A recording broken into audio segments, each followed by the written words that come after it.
Can everyone hear me? Yeah? Okay. Thanks very much for that, Bea. I'm not sure I'm going to be able to follow that. Not being used to public speaking, I'm going to have to kind of read extensively from my notes, so please forgive me for that. It is a cliche, but I'm actually really, really honoured to be invited to speak here, and you know, amongst feminists and socialists of the calibre of Ruth and Beatrix. As a trans woman, I've identified not as a girl or a woman, but with girls and women for most of my life. I'm also a socialist who understands that there can be no progressive agenda that uses abuse and harassment to silence women.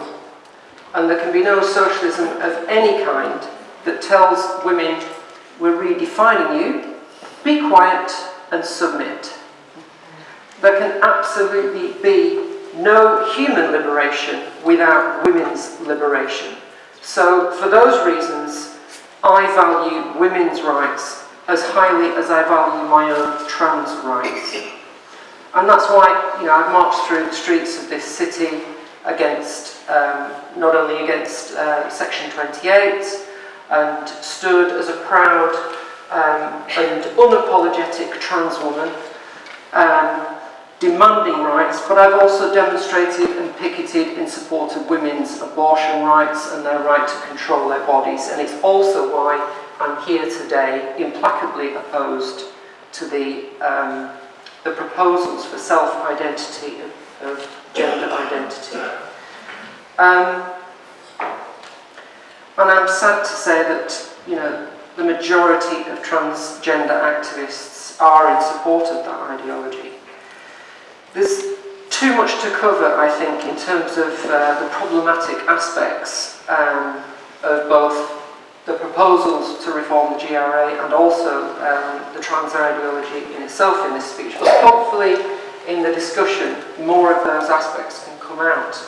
But I do want to put things in a bit of a wider context before I touch on some of those issues.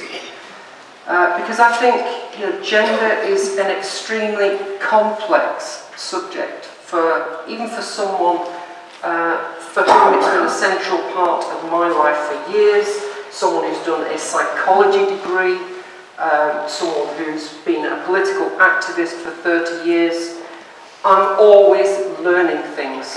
It is not at all simple. And also, I think there are important distinctions to be made as well. On the one hand, between everyday social sensitivities and status, and even to some extent legal protections. And on the other hand, fundamental political, biological, and philosophical distinctions, which also need to be reflected in law. So, context. As one of those troublesome Marxists, I argue that oppression is rooted not in individual prejudice, but in systematic discrimination arising from the needs of male-dominated class societies, latterly capitalism.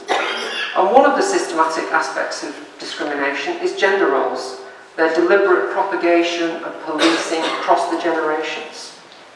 Through newspapers, film, TV, advertising industries, and policed by right-wing politicians, corporate media, religious groups, families influenced by the ongoing justification of these norms, and still here today in Britain, occasionally, policed with violence, usually by male street thugs.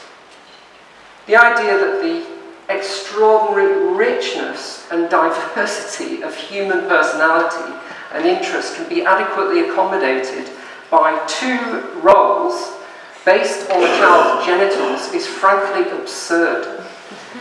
If it wasn't such a deeply damaging and fundamentally inhumane notion, it would be laughable. So why are we subjected to these deeply restricted rules that limit and suffocate the scope of girls' aspirations, tell girls they're weak, frivolous, vain, only valued for their looks, and boys that they mustn't cry, that tenderness, sensitivity, and heaven forbid, playing with girls' things or with girls means you're a sissy, and who wants to be one of those? The reason we're still subjected to these arcane and artificial roles, is they serve an important purpose for our ruling elite. These ideas have evolved over centuries, fundamentally to keep women in their place, in a subordinate role that seeks to control their ability to bear and raise children in ways that maintain, nurture and replenish a healthy and productive workforce at low cost or no cost to business and to the state, and to exploit women's sexualised bodies to sell commodities, titillate men, and to further divide and divert working people from recognising our common interests and common humanity. The system benefits hugely from all that. That's why the likes of the Daily Mail and the Tory right and UKIP push these kind of norms. Another is the gender role for males, which has also evolved in ways which attempt to control and shape men, in particular working class men, preparing them for exploitation at work or at war. And though occupying a more socially valued and high status category, the gender role for men is still fundamentally restrictive and exploitative, setting unrealistic standards of toughness and emotional constipation, for instance. When trans identities talk about cis people as individuals who are somehow congruent with their gender, not in conflict with it at all, I have to stifle a little laugh. I think it's fundamentally misleading. Even a man who sees no conflict with his gender role, but ends up committing suicide, as too many young men do, because his role and the rules he thinks he has to live by as a man render him incapable of addressing his own emotional needs or feelings, is in fact, in a very real and all too human way, in conflict with his unhealthy, unnatural and mentally corrosive gender role, even if he doesn't know it. Only a minority of adults fully conform to their gender stereotype. Most people find that their real lives and real personalities are more complex than stereotypes, and whilst most conform in broadly socially acceptable ways, they don't do so fully. Many people, especially women, become aware of the oppressive nature of gender norms and actively rebel against them. Feminists and socialists such as myself are for the complete removal of these artificially created rules and roles.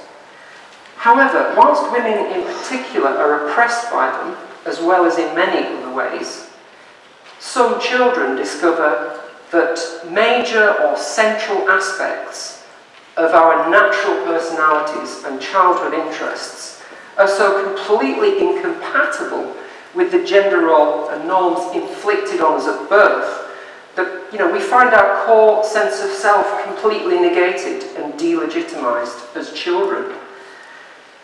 The very same traits and interests that bring us shame and rejection seem to bring love and pride towards children of the opposite sex. And boy, do we notice. In my opinion, this is one of the major reasons children can begin to feel trapped by their bodies, because it's the bodies that determine whether our personality is treated with love and approval or shame and illegitimacy. Is it really surprising then if kids begin identifying with, and especially in the age of social media and an increasingly connected and ideological trans bubble, and it is, as members of the opposite sex? Yet really we're trapped by our norms, not by our bodies.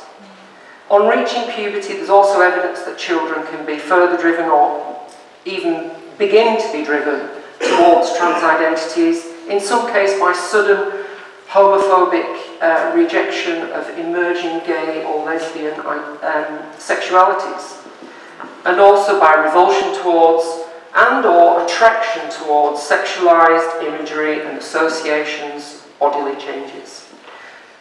So we're oppressed because as defenseless children we are invalidated and abused by the policing of norms which serve powerful elements of society.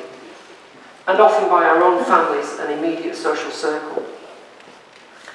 And this rejection is hugely damaging to children. If and when we find the courage to continue to act in ways which are true to our natural self-expression, both as children or later as adults, we are often abused as deviant transgressors of gender norms. And even though our situation has markedly improved in the last few decades, we're still subject to rejection, ridicule, discrimination, and yes, even violence.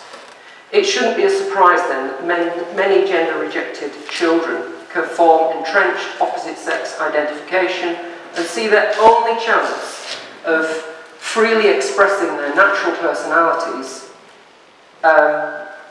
without all that rejection is to undergo gender reassignment and pass, that is, to be taken for a member of the opposite sex. And that, in my opinion, is why, as long as society continues to try and shove people into these painful, and for some people, too painful, unbearable straitjackets, then gender reassignment will remain a life-affirming, even life-saving option for some people. I do think, though, that we need to give our children every possibility to be fully informed and supported so that they can be as sure as they can be in young adulthood that they are not mistaken in their trans identity and the drastic surgeries and lifelong medication that follows are not unnecessary and simply adding to deeper underlying issues. And clinicians should be free to help patients fully explore their underlying feelings, their motivations and experiences to uncover the actual issues of what is going on and whether a person is likely to benefit from reassignment treatment or not. We need more studies into the long-term outcomes of post-op transsexual lives so that practice is evidence-led, not logically led. All this, of course, would be uncontroversial in any other area of healthcare, but is utter blasphemy to the self-identity campaigners who argue trans identities are fixed and innate, that such an approach amounts to conversion therapy. This is nonsense. There's no credible evidence of innate gender identity, and we know that it is not fixed because the majority of children who identify as trans eventually desist from their once firmly held identity. We also have a growing minority of detransitioners who realise after largely irreversible treatments that they were mistaken in their identity after all and have come to reject it. Some are people who eventually realised their issues were around unresolved childhood abuse. Many detransitioners are women who now realise they were butch lesbians all along who had no role models, facing a triple whammy of homophobia, of deeply embarrassing heterosexualization of their bodies, and a repulsive pink gender culture that denied their masculine traits and was deeply offensive to them.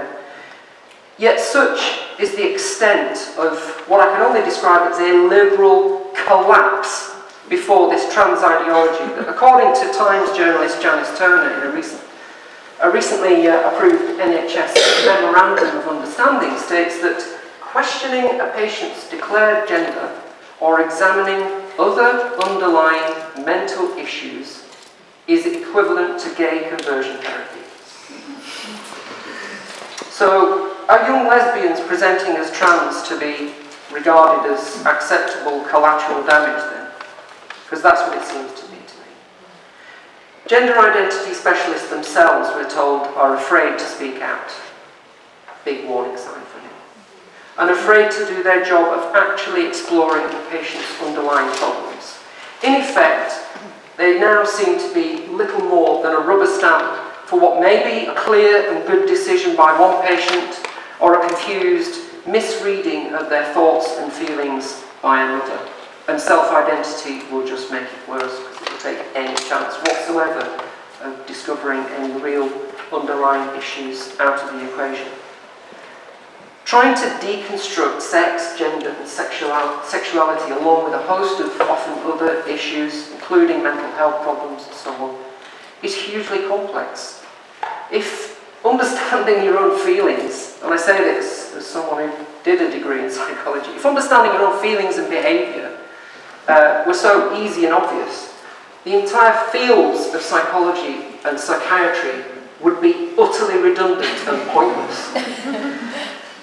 What this affirmation-only policy means is once young people self-define, they will be by default on a conveyor belt towards irreversible treatment that for some will only compound their problems. And this is a form of gross neglect, and I personally think a burgeoning potential scandal. This is being done in the name of trans rights to our children and young people, and that makes me absolutely apoplectic with rage for the injustice and the ideological blindness of it. And the fact that, in the very worst possible way, this plays so much into the hands of the right-wing bigots who would just love to return us to the days where they can call trans people perverts who are a danger to your kids and make that back into the mainstream. Listening to so many of the trans activists, you would think that the oppressors of trans women are feminists, such as the hate directed at women who refuse to accept that identifying as a woman magically makes you one. Yet feminists explicitly oppose the gender roles that trans people are oppressed for transgressing. And feminists are explicitly against discrimination and violence towards trans people. No. We're oppressed fundamentally by a male-dominated system, and the violence we suffer is typically from men. Whilst individual women may support or try to enforce gender roles or be prejudiced and hold transphobic or homophobic views, sometimes in powerful roles as adult family members over children, or as teachers, employers, journalists. On the whole, women as a sex are neither in control of this society nor can they be fundamentally responsible for the oppression of transgender people. Yet many trans activists reserve the most venom for women who refuse to know their place or bow to demands that infringe on sex-based rights. T-shirts like "Kill a TERF, Die TERF Scum" glorify horrific violence against and hatred of women. They have absolutely no place in anything called a progressive movement. And whilst this may be the sentiment of a highly vocal and abusive minority, even of trans activists, it's incumbent upon those activists who claim to be progressive, especially those who claim to be women, and even, feminists, to denounce such misogyny and expel such people from any of their campaigning groups. But it points to a wider issue of sexism, though, and one that's, I think, intractable within the logic of the current ideology. Insisting that identifying as a woman makes you a woman is intrinsically sexist, in the true sense of the word. Why? Because inevitably, if you say a woman is fundamentally about psychology, not biology, then at best, at the very best, you minimise biological sex, you minimise women's biological reality, their day-to-day experiences, and also their long and proud history of struggle for reproductive rights, sexual health rights, and other sex-based rights. If you're blind to sex, it's inevitable that you will be blind to sexism. As we see with the neglected rights of young bush lesbians, the usurped rights of women in the Labour Party to specifically address their own political under-representation as a sex, by having seats and posts reserved for them being given to people born male, without debate or even a modicum of consent. And as we're already seeing in terms of the delegitimization and the harassment of women who show a shred of independence from this movement, the female sex is being sidelined. It's being redefined and being told to make room without pretense of consultation. People can't be reasonably asked to accept something that's not real, especially when it minimises their lives. But they can be asked to accept the equal validity and worth of trans women and trans men, that we deserve protection, safety, dignity and equality. And that we can find respect, solidarity, love and a sense of belonging by respecting both women and accepting ourselves for who we are, trans people, and possibly gender role refugees. Our interests lie in a reality-based approach which seeks to advance both groups' rights and services. And while respecting women's autonomy as well as our own, because at the end of the day we need our own health statistics, we need our own specialist services, and we also need our underrepresentation in politics addressing. Not taken from women who are also underrepresented, take it from the men if they can't.